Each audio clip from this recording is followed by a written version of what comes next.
오늘 본문에 보면 우리 거짓 선지자들과 거짓 교사들이라는 말이 나오죠. 거짓 선지자들은 예루살렘, 구약의 이제 그 선지자들과 이제 대적이 되는 거짓 선지자들이고, 거짓 교사들은 교회 시대를 가리키는 것. 시대가 다릅니다. 거짓 선지자들은 구약의 거짓 선지자들, 거짓 교사들은 신약의 거짓 교사들. 그래서 이스라엘 안에 일어난 자들이 거짓 선지자들이라면 교회 안에서 발생하는 자들은 거짓 교사들이다. 그런데 중요한 것은 거짓 선지자들은 이스라엘 안에서 일어났지 이스라엘 밖 이방인이 거짓 선지자 역할을 하는 경우는 없다는 겁니다.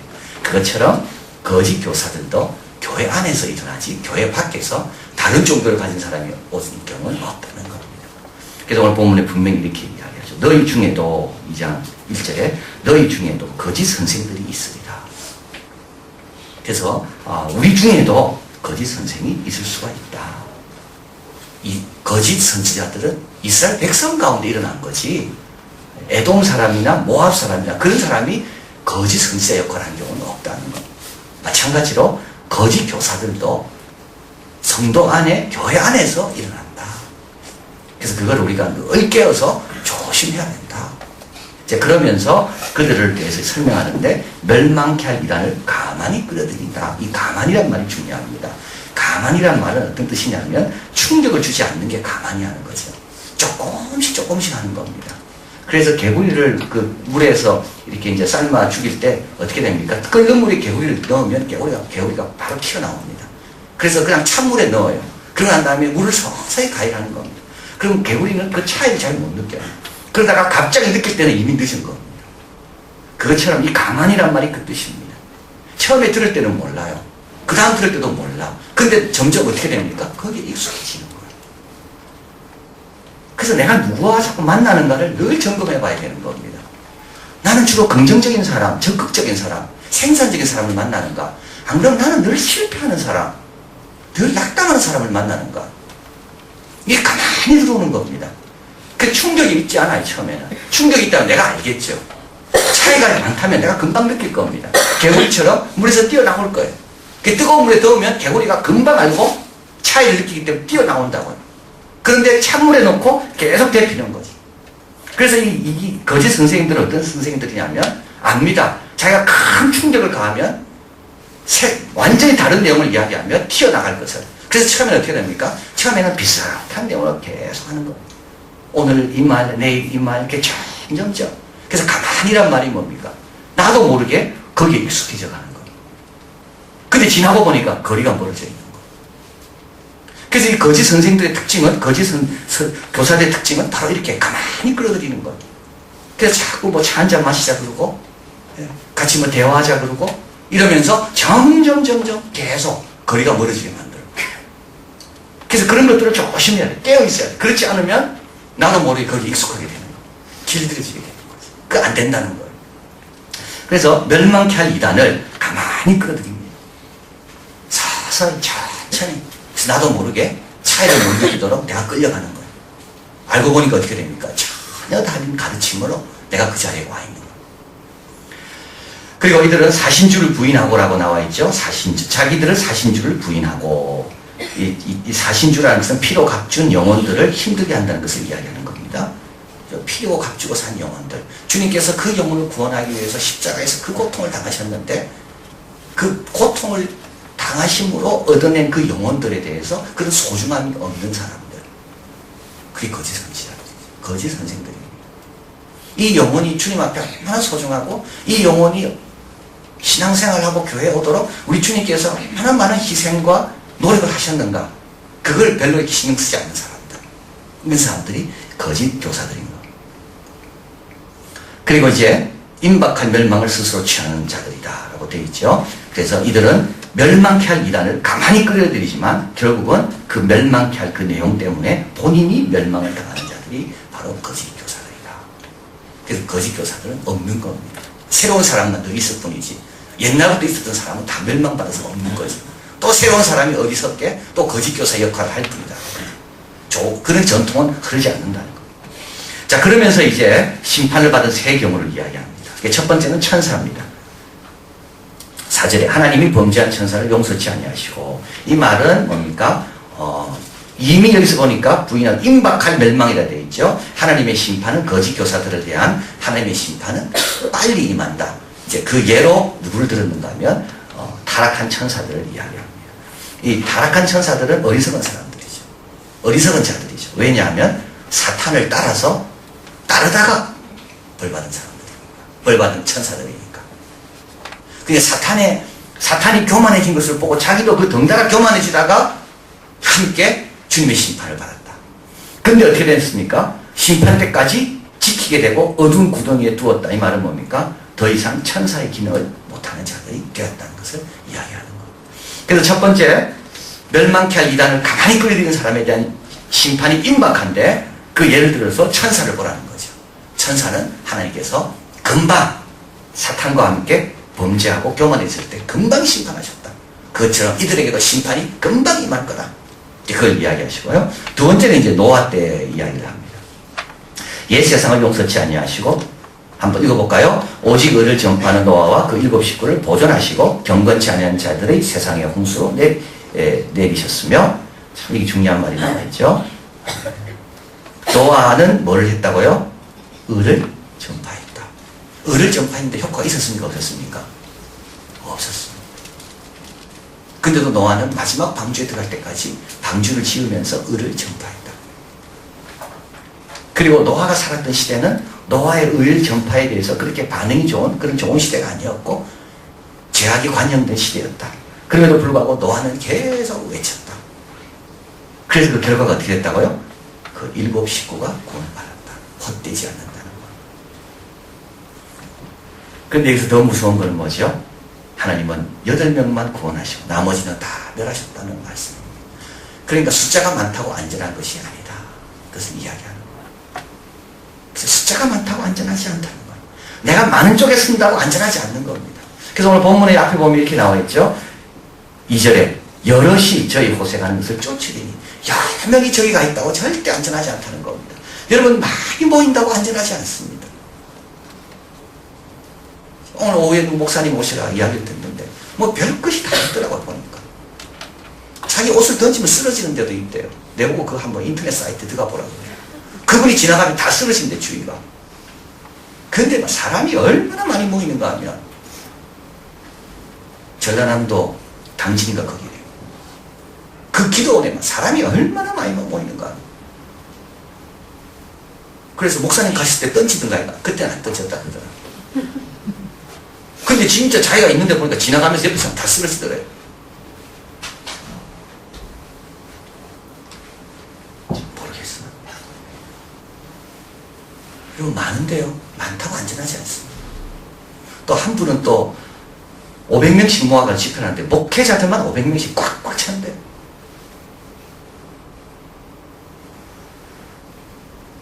우리 하나님께서는 많다고 봐주지 않는다는 겁니다.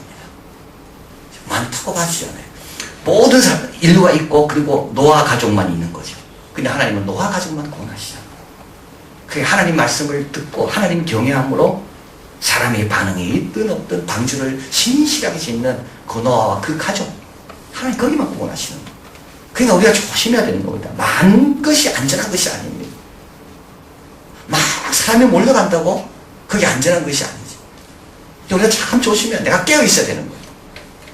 그래서 7 식구, 노아와 그 7 식구를 보존하시고 경건치 않은 모든 자들 세상에 홍수를 내리셨다. 그래서 이제 거짓 교사들이 와서 막 가르치고 기적도 행하고 그렇게 할 때 어떻게 해야 됩니까? 많은 사람이 쫓아갈 때 정신을 바짝 차리고 있어야 되는 겁니다. 나중에 이제 기준이 나오는 거죠. 바짝 차리고 있어야 돼요. 자, 그리고 또 뭐가 나오나요? 이제 롯이 나옵니다. 롯의 이야기는 참 흥미롭습니다. 7절 같이 읽어봅니다. 무법한 자의 음란한 행실을 인하여 고통하는 의로운 롯을 건지셨으니 이 의인이 저희 중에 거하여 날마다 저희 불법한 행실을 보고 들음으로 그 의로운 심령이 상하니라. 진짜 중요한 내용입니다. 의로운 영혼은 어떤 영혼입니까? 내가 의롭다는, 내 영혼이 의로운지 아닌지를 어떻게 알 수가 있습니까? 남의 어떤 부족한 것을 보일 때 내가 의롭습니까? 절대 그렇지 않습니다. 여기서 의롭다는 말은 불법한 행실을 보고 있을 때 힘들어하는 영혼은 의로운 영혼이라는 겁니다. 사회가 잘못하고 있을 때 그에 대해서 내 영혼이 정말 답답하고 힘든 영혼은 그 영혼은 내 영혼이 의롭다는 영혼인 겁니다. 그 남을 정죄하고 판단하는 게 의로운 영혼이 아니라 어느 모임에 갔어요. 모임에 갔는데 이건 영접지도 않고 신령하지도 않아. 그래서 나는 거기 있기가 너무 괴로운 거예요. 그 영혼은 어떤 영혼입니까? 의로운 영혼인 거예요. 그래서 소돔과 고모라 거하기가 너무 괴로운 영혼. 그 영혼이 의로운 영혼이에요. 그래서 어떻게 됩니까? 그 영혼은 소돔과 고모라를 떠나갈 때 과감하게 떠나잖아요. 근데 롯의 부인은 어떻게 됩니까? 의롭지가 못했어요. 그래서 소돔과 고모라를 떠나야 하지만 떠나면서 계속 미련이 남는 거예요. 왜냐하면 그 영혼은 의롭지가 못했기 때문에. 여러분 그 여성들의 모임에 가셔가지고 여러분 어떻게 합니까? 대부분 오늘날 여성들의 모임은 술 먹습니다. 여러분 어떻게 합니까? 거기서 벌떡 일어나 나와야 여러분의 영혼이 의로운 영혼인 거예요. 학부 모임 가요. 어디 놀러 가고. 그럴 때 얼마나 지금 모임이 타락하고 범죄가 있는지. 그러니까 아무렇지도 않아요 거기에. 오히려 같이 즐거워하고. 그건 어떻게 됩니까? 그건 의로운 영혼이 아니에요. 떠나라 해도 주님 앞에 왜 떠나야 되는데 이렇게 질문하는 영혼이죠. 의로운 영혼은 그런 상황에 부딪혔을 때 괴로워야 되는 거예요. 힘들어야 되는 거예요. 그 자리가 불편해야 되는 거예요. 그래서 나는 빨리 일어나서 나가고 싶다. 나는 다시 이런 데 가기 싫다. 이게 의로운 영혼인 거예요. 그래서 이 의인 10명이 있다는 말은 뭡니까? 그런 영혼들이 사회에 10명이 있을 때 그 영혼들이 사회를 놓고 울부짖고 기도하기 때문에 그 사회는 희망이 있다는 말입니다.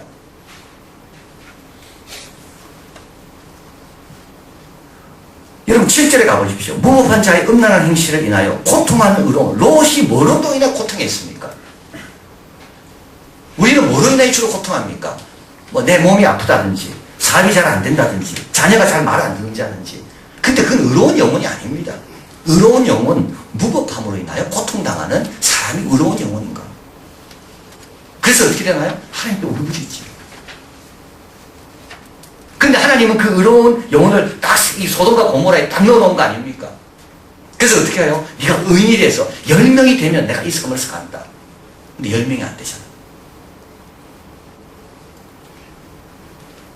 이 의인이 롯은 별 의인이 아닙니다. 우리가 알다시피. 그죠? 아브라함의 조카지만 땅을 선택할 때 그 은혜를 입고 은혜를 입어놓고도 불구하고 좋은 땅은 자기가 먼저 선택한 사람이 롯 아닙니까? 근데도 하나님은 의인이라고 말해요. 왜냐하면 그 영혼은 무법함을 볼 때마다 괴로워했거든요. 그리고 또 한 가지 아브라함이 기도해주고 있거든요. 자, 이 두 가지 너무 중요해요. 그래서 우리 아이들이 어디 갔습니까? 롯과 같습니다. 무법한 자들 한가운데 있는 거예요. 그 친구들 가운데 있는 거예요. 그때 어떻게 됩니까? 영혼이 괴로워야 되는 거예요. 이걸 위해서 누가 아브라함처럼 우리가 열심히 중보기도를 해줘야 되는 거예요. 그럼 그 기도의 힘으로 그 자리가 식은 거예요. 그래 돼야지 그게 어떻게 됩니까? 그 사회가 소망이 있는 거예요. 그런 것이 싫어하는 사람들이 많이 있어야지 그 사회는 소망이 있다는 거예요. 그래서 우리 하나님께서 의인은 건져내시고 소돔과 고모라는 멸하셨다. 힘든 영혼들이 있어야 된다. 이래도 좋고 저래도 좋고 이래가 더 어울리고 저래가 더 어울리고 이것도 괜찮고 저것도 괜찮고. 그건 내 영혼이 지금 병들고 죽었다는 말. 그걸 여기서 이야기하는 거예요. 자, 그래서 이제 소돔과 고모라가 하나님께서 의로운 영혼 그 10명이었기 때문에 하나님께서 멸하시고, 또 노아 때 8명의 가족만 구원하시고 나머지는 다 멸하시고, 천사들도 그 좋은 재능을 가진 천사들도 하나님께서 심판 때까지 다 가두어두시고, 그래서 거짓 교사들 임박한 심판이 그들에게 있다. 우리 하나님의 심판은 숫자가 많다고 봐주거나 넘어가거나 하나님의 마음이 바뀌지 않는다. 그걸 여기서 이야기하는 거예요. 자, 그러면 우리 어떻게 해야 됩니까? 9절에 가봅니다. 같이 있습니다. 주께서 경건한 자는 시험에서 건지시고 불의한 자는 형벌 아래 두어 심판날까지 지키시며, 경건한 자는 시험에 건지시고 불의한 자는 형벌 아래 두어 심판날까지. 이거 뭡니까? 주님께서는 다 알고 계신다는 거예요. 누가 경건한 자고 누가 불의한 자인지 주님은 딱 알고 계시. 주님은 실수함이 없다는 거. 누구를 건져야 되고 누구를 버려야 될지에 대해서 우리 주님은 실수한 게 없다는 거예요. 내가 아무리 아무도 모르는 가운데 내가 혼자 있다 할지라도 주님은 다 아시고 경건한 자는 건지시고 불의한 자는 심판하신다. 주님이 하신다는 겁니다. 거짓 교사들에 대해서 주님이 하신다는 겁니다. 왜냐하면 10절에 가보세요. 이들은 당대하고 고집하며 떨지 않고 영광 인자를 해방하거니와. 우리가 못 고치는 거예요. 우리가 못 고쳐. 이들은 당대하고 고집이 세고 떨지 않고 영광 있는 자는 누구냐면 천사들입니다. 천사들. 영원한 세계에 대한 어떤 그런 것에 대한 관심이 없는 이런 사람들에 대해서는 우리가 말한다고 듣지 않아요. 이들이. 그래서 이들에 대해서 주님께서 심판하시는 거예요. 우리 에스겔 공부하면서 거짓 교사들에 대해서 내가 친다라고 나와 있죠. 내가 친다. 에스겔이 못 쳐요. 에스겔이. 그래서 하나님께서는 거짓 교사들에 대해서 내가 칠 것이다. 우리 에스겔 13장 9절 같이 읽어봅니다. 내 손이 그들을 쳐서 내 백성의 공에 들어오지 못하게 하며 이스라엘 족속의 호죽에도 기록되지 못하게 하며 이스라엘 땅에도 들어가지 못하게 하며. 누가 한다고요? 내 손이 그들을 친다고. 우리 안 됩니다. 여기 이단만 치면 우리가 못 칩니다. 이들은 완고하고 고집이 세고 영광의 주를 해방하고 우리가 어떻게 대항하겠어요? 우리가 못하면 안 되는 거예요. 그래서 주님께서 치시는 거예요. 내 손이 그들을 친다. 그러면 우리는요, 우리가 할 일은요, 진리의 도를 붙잡으라 되어 있죠. 진리의 도를 붙잡으라. 진리의 도는 어렵습니다. 좁은 길입니다. 그래서 그걸 붙잡는 거예요. 그 다음에 두 번째는요, 주님을 두려워합니다. 주가 나는 일을 멸시하는 자들에게 정반대로 나가는 것. 그리고 탐심을 버리는 것. 제가 탐심을 인하여 지은 말을 가지고. 여러분 앞에 있는 예레미야 5장 31절 같이 있습니다. 선지자들은 거짓을 예언하며 제사장들은 자기 권력으로 다스리며 내 백성은 그것을 좋게 여기니 그 결국에는 너희가 어찌하려느냐. 내 백성이 그것을 좋게 여긴다고. 어찌하겠습니까? 내 백성이 그걸 좋게 여기는 거예요. 그럼 어떻게 하라고요? 좁은 길로 들어가려고 노력하고 우리 하나님을 늘 두려워하고 마지막으로 탐심을 말하라. 탐심은 뭡니까? 소유할 권리가 없는 것을 소유하려고 하는 것이 탐심입니다. 여러분 욕심도 좋은 욕심이 있습니다. 우리 온 가족이 예수 믿었으면 좋겠다. 이거 아주 좋은 욕심이에요. 우리 자녀들이 주님께 귀하게 쓰임받으면 좋겠다. 아주 좋은 욕심이에요. 내가 더 선한 일을 많이 했으면 좋겠다. 좋은 욕심이에요. 내가 예수님 닮아가면 좋겠다. 좋은 욕심이에요. 거룩한 욕심. 나쁜 욕심은요. 너는 이까지인데 난 더 달라고 자꾸 들어가는 거야. 너 역할은 이건데 딴 것도 하게 달라는 거야. 너는 모세는 가나안 땅 들어가지 마. 근데 모세가 자꾸 가나안 땅 들어가려고 그러는 거야. 성전 짓지 마. 근데 다윗 보고 주님 말씀. 근데 다윗은 성전 자꾸 지으려 하는 거예요. 이런 게 뭐라고? 이게 탐심인 거예요.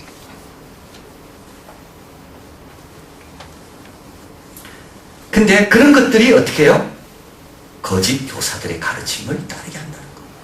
거짓 교사들은 탐심으로 인하여 우리에게 가만히 탐심에 만족 줄 것 같은 그런 내용들을 우리에게 전하는 겁니다. 일의 미래라는 책에 보면 우리 현대인의 삶은 상분마다 방해받는다 라고 이야기합니다. 상분마다 방해받는다. 이 말은 뭐냐면 뭘 하나 하려 하면 집중해서 잘 못하고 상분마다 뭘 해야 될 일이 자꾸 생기는 겁니다. 이메일도 체크해야 되고 문자도 봐야 되고 카카오톡도 뭐 오고. 제가 수요일날 프린스턴 연합교회에서 설교하는데 설교 한참 하고 있는데 핸드폰 제가 깜빡하고 안 끄는 거예요. 핸드폰이 오래돼가 꺼도 지가 켜져요. 그래 자동적으로 켜져. 그래가지고 설교 한참 하고 있는데 카카오톡 오면 이게 뭐가 소리가 나잖아요. 뭐 카카오톡 뭐 이렇게 하기도 하고 하는데 저는 우리 미국에서 우리 목사님이 바락 오바마의 목소리 카카오톡 이걸 넣어줬어요. 설교 한참 하고 있는데 카카오톡 하나. 그래서 제가 바락 오바마가 저를 부르고 있다. 제가 또 켜지는 거예요. 얼마나 여러분 산만한지 몰라요. 요새 현대인들. 수업할 때도 보면요. 다 핸드폰 내놓고 계속 문자 확인, 뭐 왔는가 확인. 수업 듣다가 또 확인. 틈만 나면 확인. 페이스북 뭐 확인. 이래서 3분마다 방해받는다는 거예요. 근데 이게 어떤 현상을 우리에게 주는가 하면 첫째는 집중할 수가 없다는 거예요. 집중할 수가 없어요. 두 번째는 관찰할 수가 없어요. 관찰이라는 건 뭐냐면 미묘한 걸 발견해내야 되는데 미묘한 걸 발견하려면 집중해서 오랫동안 살펴야지 미묘한 차이를 발견해내는 겁니다. 근데 3분마다 자꾸 체크할 게 생기잖아. 3분마다 체크할 게 생겨. 그리고 뭐라 그러죠? 업데이트라 그럽니까? 계속 새로운 프로그램. 그래야 계속 업데이트 해야 돼. 마지막으로 창조적이 될 수 없다는 거예요. 창조적이 될 수가 없다. 뭐가 창조가 되려면 좀 여유가 있어야 되는데 계속 체크하고 또 체크하고. 자, 그래서 이 사람은 우리 린다 크래프트는 이 책에서 이렇게 말합니다. 참 너무 멋진 말입니다. 탐욕적인 소비자에서 열정적인 생산자가 되려고 하라. 같이 읽어봅니다. 탐욕적인 소비자에서 열정적인 생산자가 되려고 하라. 이게 왜 우리가 3분마다 자꾸 방해받을까요? 왜 우리의 삶은 이렇게 산만할까요? 탐욕적인 소비자가 되려 하니까. 왜 교회 생활하는데 힘듭니까? 탐욕적인 소비자로 교회 생활하니까. 내가 뭐 소비할 게 뭐가 없는가? 내 소비 욕구를 채울 게 뭐가 없는가? 그게 채워지지 않으면 늘 불만. 근데 반대로 열정적인 생산자가 되려 하면요, 얼마나 할 일이 많고 얼마나 기대가 되고 얼마나 설레입니까? 오늘도 내가 교회 가서 기도해 줘야지. 오늘도 교회 가서 내가 격려해 줘야지. 오늘도 하나님 나라를 위해서 내가 이렇게 헌신해야지. 이런 마음으로 임하면요, 얼마나 신앙생활이 쉬워질까요? 근데 우리는 다 탐욕적인 소비자. 교회에서 왜 이거 안 해주냐, 저거 안 해주냐, 왜 우리 아이들을 위한 이런 프로그램이 없냐, 저런 프로그램이 없냐.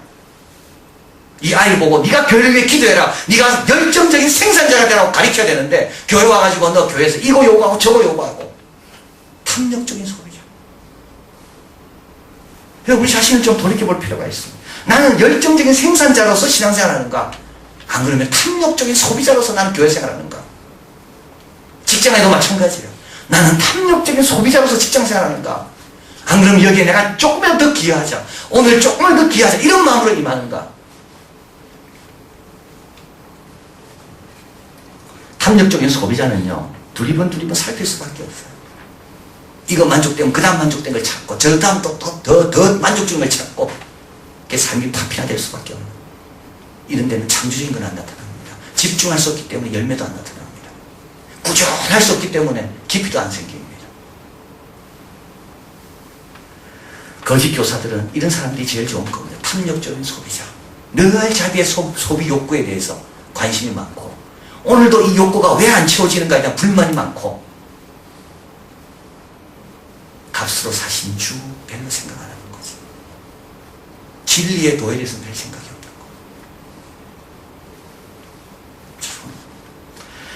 자, 그래서 우리가 결론으로 너희들 가운데 많다 그래야 됐습니다. 너희가 어찌하려느냐? 내 백성은 그것을 좋게 여기니 선지자들은 거짓을 예언하며 제사장들은 자기 권력으로 다스리며 내 백성은 그것을 좋게 여기니. 왜 좋게 여깁니까? 탐욕적인 소비자 관점으로 신앙생활합니까? 오히려 거꾸로 열정적인 생산자가 되어야 됩니다. 따라하겠습니다. 열정적인 생산자가 되자. 그러면 교회 생활이 달라질 겁니다. 교회 생활이 달라질 거예요. 오늘 말씀 기억하면서 헛되지 않는다고 주님 말씀하셨습니다. 그죠? 아무도 안 들어도 헛되지 않는다. 그 가족 다 구원한다. 그런 열정적인 생산자로서 쓰임받는 우리 모두 되기를 바랍니다. 기도하겠습니다.